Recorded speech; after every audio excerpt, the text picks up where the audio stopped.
తెలుగు వారి #1 choice Telugu matrimony. ఈరోజు అందరినీ ప్రపంచంలో ఉండే ప్రతి పరిజ్ఞానాన్ని టన్నెల్ పర్మిషన్ బేరింగ్ పోతే వెంకటరెడ్డి గారిని అమెరికాకు పంపించండి నా కంపెనీతో మాట్లాడి ఎంబడే ఆ బేరింగ్ తీసుకొని వచ్చి పనులని ఆ బేరింగ్ తెచ్చి ఫిట్ చేసి పని మొదలు పెడితే కొంచెం దూరం పోగానే మళ్ళీ ఒక సమస్య వచ్చింది. ఎందుకంటే ఈ ఎక్విప్మెంట్ అంతా కూడా 20 ఏండ్ల కింద ఇంపోర్ట్ చేసిన ఎక్విప్మెంట్.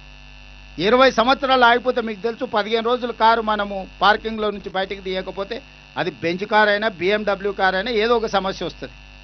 ఇప్పుడు 20 కిలోమీటర్ల లోపల ఉన్నాయి మిషన్లు.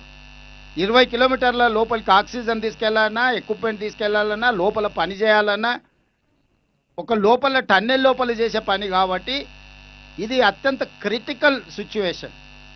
ఈ క్రిటికల్ సిచ్యువేషన్ అడ్రస్ చేయడానికి అందరు సాంకేతిక నైపుణ్యం ఉన్న వాళ్ళందరినీ కూడా తీసుకొని ఈరోజు మళ్ళీ దీన్ని ముందుకు వెళ్ళడానికి అవసరమైన సర్వేలు చేయడానికి ఇక్కడ ఇది ఏదో ఓపెన్ ల్యాండ్ జనరల్ ల్యాండ్స్లో మనం టన్నెల్ చేయడం ఈజీ, కానీ ఇది టైగర్ రిజర్వ్ ఫారెస్ట్ పక్కనే మన కృష్ణానది ఉన్నది.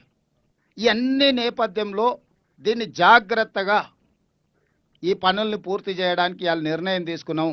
ఈ పనులలో భాగంగా మా వంశీకృష్ణ గారు కొన్ని విషయాలను దృష్టికి తీసుకొచ్చారు. తప్పకుండా కలెక్టర్ గారు వంశీ గారు ఎమ్మెల్యే గారు చెప్పిన అంశాలను పెట్టుకొని మీరు సర్వే చేసి నాకు రిపోర్ట్ ఇవ్వండి. అదేవిధంగా ఈ ప్రాజెక్టు రిలేటెడ్ దాంట్లో మరల తండ, కేశ తండ, నక్కలగండి తండ ఇవన్నీ ముంపుకు గురవుతున్నాయి. వాళ్ళకి నష్టపరిహారంతో పాటు R&R ప్యాకేజీని కూడా తొందరలోనే ఈ సంవత్సరం 31 డిసెంబర్ దాటకంటే ముందే ఈ గిరిజనులకు న్యాయం చేసి వాళ్ళని ఆదుకొని వాళ్ళకి ఎలాంటి నష్టం జరగకుండా వాళ్ళని ఆదుకునే బాధ్యత మాది. ఎందుకంటే దేవరకొండ ఎమ్మెల్యే గారు, అచ్చంపేట ఎమ్మెల్యే గారు ఉన్నారు. వారిద్దరి తండాల ప్రజలతో మమేకమై ఉన్నారు. వాళ్ళ దృష్టికి పదే తెస్తున్నారు.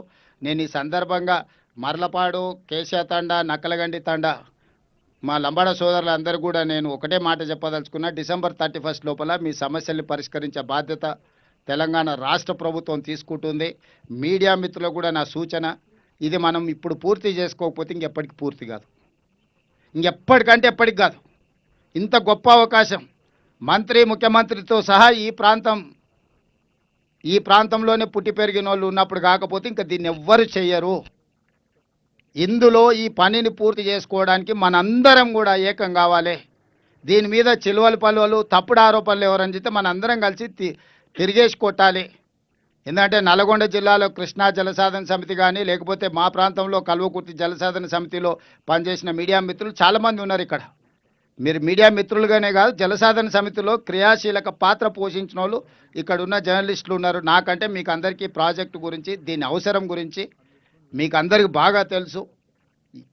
ఏ అడ్డంకులు వచ్చినా తొలగించుకుందాం, ఈ ప్రాజెక్టు పూర్తి చేసుకుందాం. ఈ ప్రాజెక్టు పూర్తి చేయకపోతే మహబూబ్ నగర్కు, నల్గొండ జిల్లాకు తీరని నష్టం జరుగుతుంది. కాబట్టి మీ అందరి సహకారాన్ని మేము ఆశిస్తున్నాం.